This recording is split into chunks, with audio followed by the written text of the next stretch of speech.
Welcome everybody for another video of Morning Truck Ministry. My name is Justin Gross. Today I want to talk about love. We're going to be looking in 1 Corinthians 13 verses 4 through 13. This one's insanely popular at weddings, but I think it's often misconstrued and needs a little bit more explaining. First, before I get into the Corinthians, I want to talk about the two greatest commandments that Jesus gave to everybody. First is to love God with all your heart, mind, body, and soul. And I'm paraphrasing here because I don't have my Bible open to that section. And then the second one being that we need to love our neighbors in that same manner. Okay, so Jesus is commanding us to love everyone, not just the people that are close to us. So love everyone as you love yourself, or as you love God. So now I'm going to read 1 Corinthians 13, 4 through 13. And just keep in mind while I'm reading this, that again, this is what Jesus is saying we should be doing for all people. All right, and this is insanely popular at weddings, like I said before. So here we go. Love is patient and kind. Love does not envy or boast. It is not arrogant or rude. It does not insist on its own way. It is not irritable or resentful.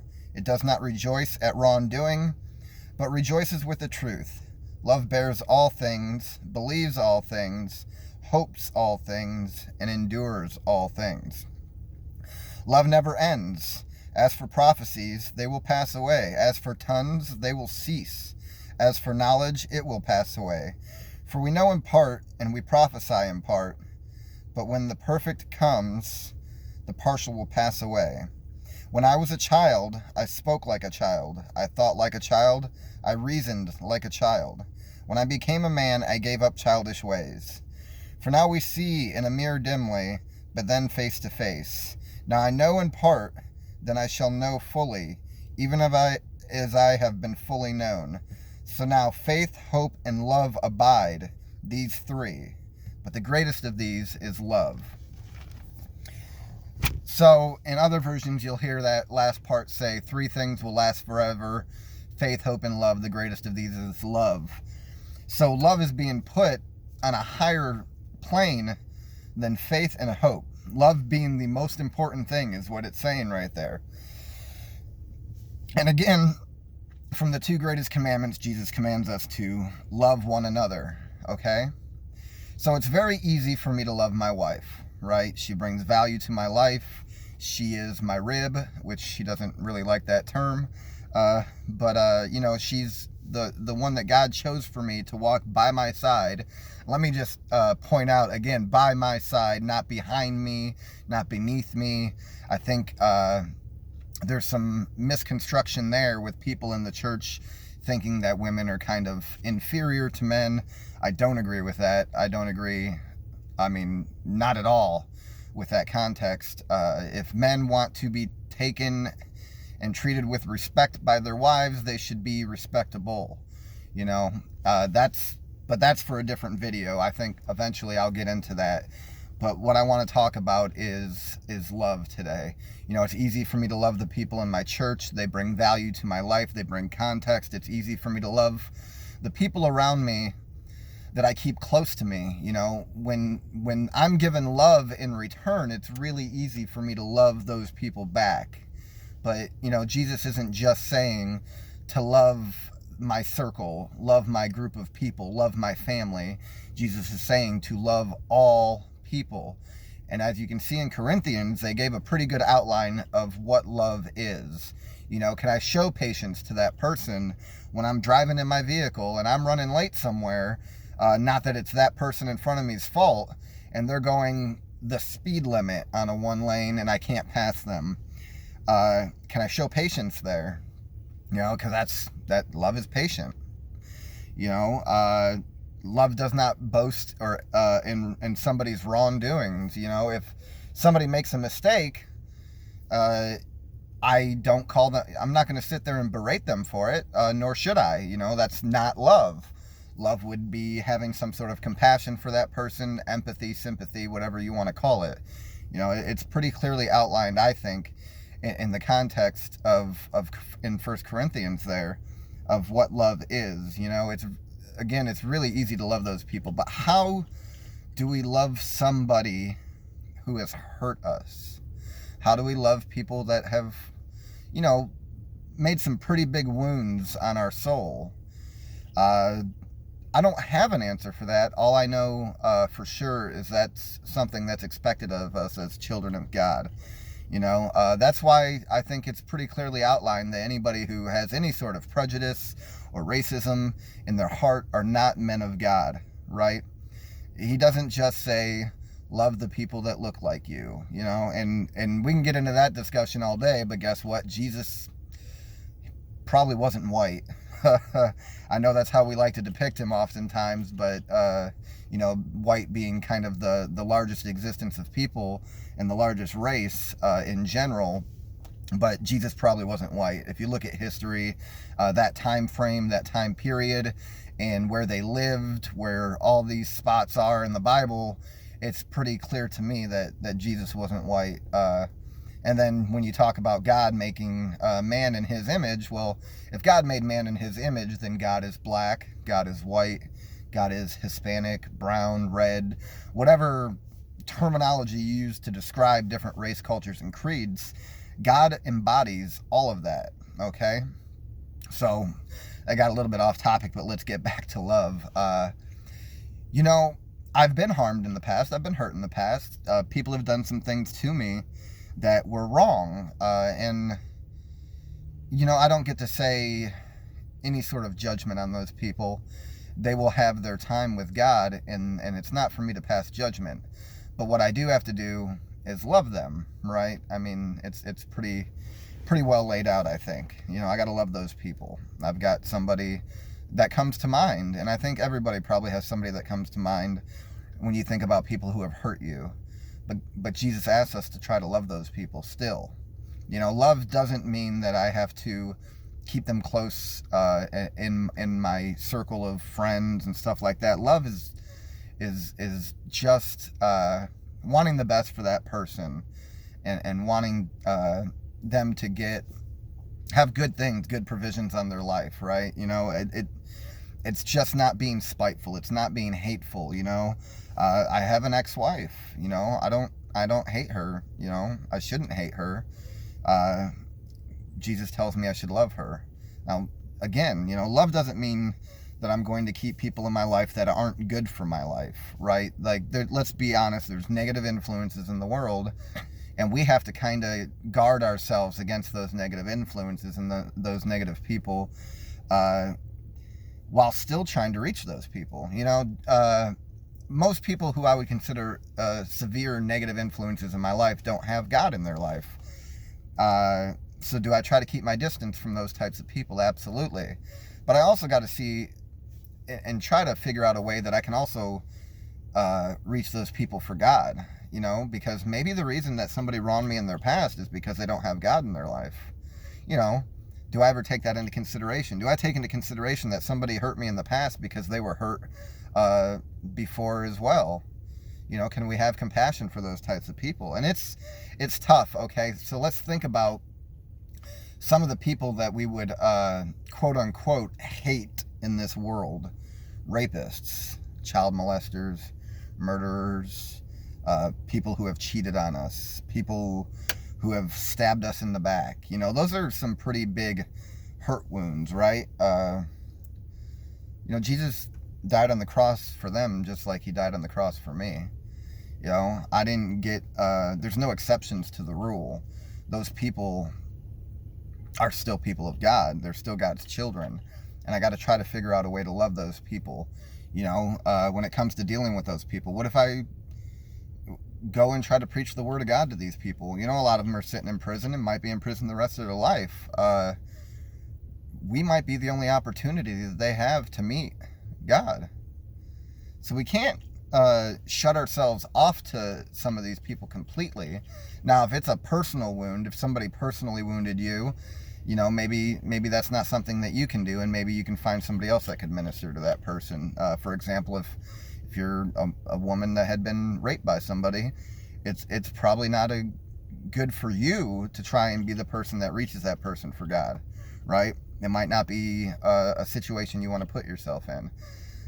So praying for those people is probably the best thing that you can do.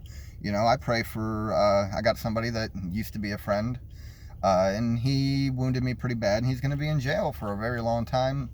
I think he's still got 19 years left. I pray for him, you know, and I've even considered going to the jail to speak to him and maybe trying to minister to him about God. I don't know how well received it'll be, or maybe he'll think that I'm doing it out of like this get back at you, like you're in jail, I'm not. You know, I gotta check my motives before I go through with anything. If my motives aren't clearly good motives, then I gotta be careful about that, you know, because love is never boastful, right? I mean, it says there in Corinthians, love is never boastful. Love isn't envious, right? So having envy in your heart for other people because they have this or that, you know, that's not loving, right? Somebody gets promoted ahead of you at work and you felt like you deserve that promotion, you know, that doesn't negate the fact that they got a promotion, and you should be happy for them. You should be happy for the success of other people. Not to your own detriment, but absolutely you should be happy for other people when they have successes in their lives. But all too often, what do? We get judgmental, or we think that we deserve this and they didn't deserve it, or how has this person got good things going for them and I'm a man of God and things aren't working out for me that way, or whatever, you know. I think we can get wrapped up in that kind of stuff a lot, and we got to be very careful about that. The truth is that I deserve nothing.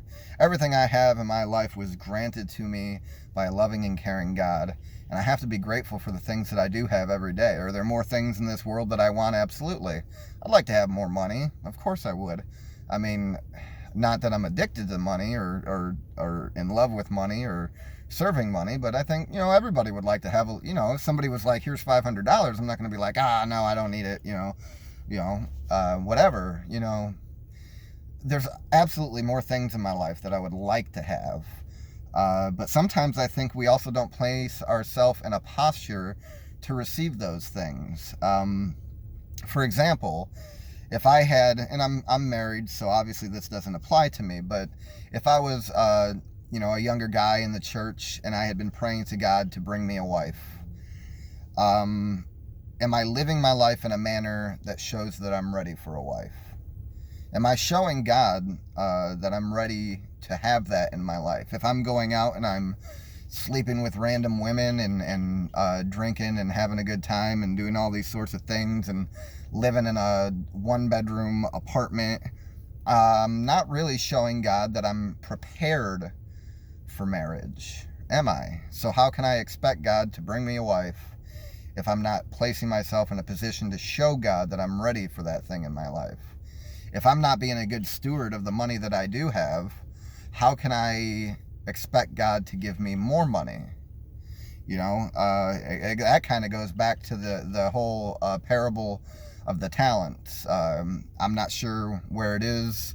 I've read it a lot of times, but I just don't remember right now. But if you just Google parable of the talents, there was a man, he had given talents to people, and talents aren't like skills or whatever. It's an amount of money.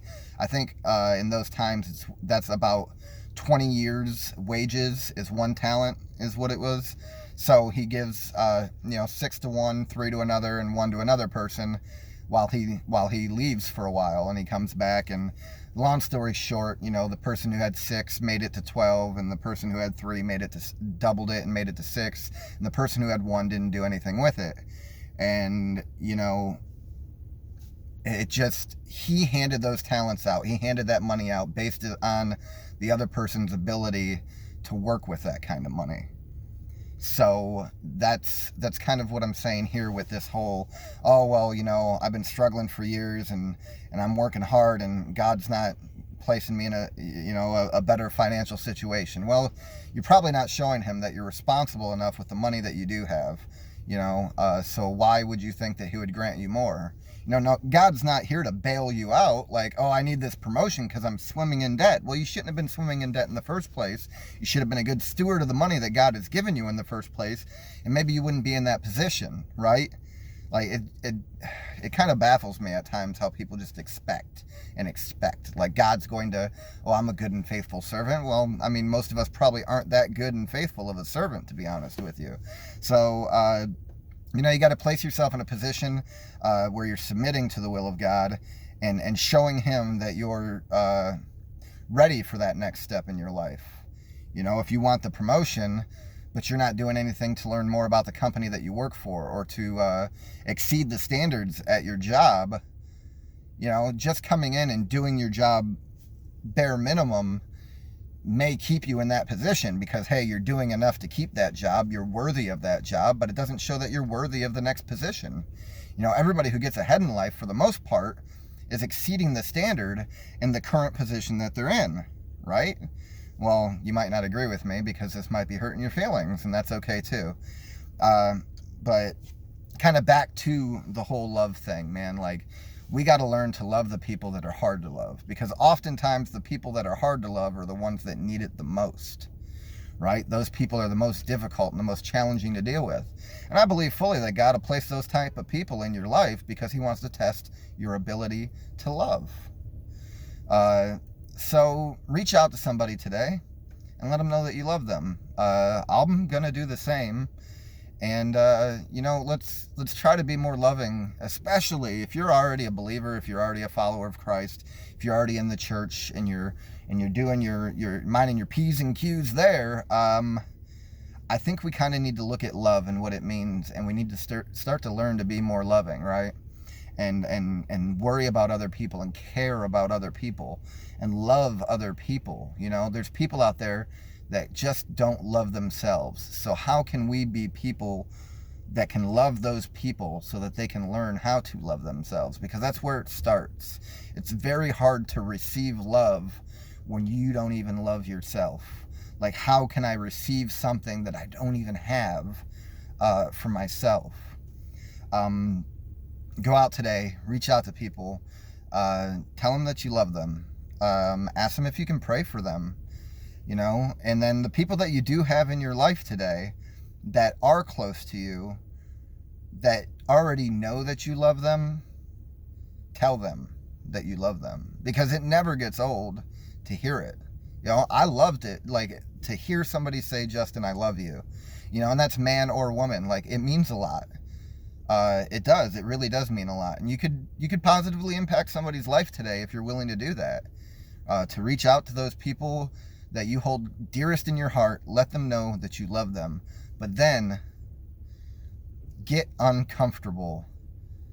Reach out to somebody that might have hurt you. Reach out to somebody that just hurts other people, and just ask them if there's anything that you could do for them today. A little bit can go a long way. I mean, I don't know if you ever seen the movie Pay It Forward. I haven't seen it, but I've heard about it enough to know that basically this kid talks about doing nice things for other people, expecting nothing in return. Something that you really don't want to do, but you do it anyways, and then you just ask them to pay it forward and do the same thing, right? So, the premise of that movie is really outstanding. It's really phenomenal when you think about it. Like, we have the ability to positively impact somebody's life today. Somehow we could go out and bless other people, and that sticks with people. I'm a lot more apt to try to reach my hand out to somebody else after somebody has just done it for me. Let's love each other today, because 3 things will last forever: faith, hope, and love. The greatest of these is love. I love all of you. Stay covered in the blood, my friends, and have a great day. Be blessed.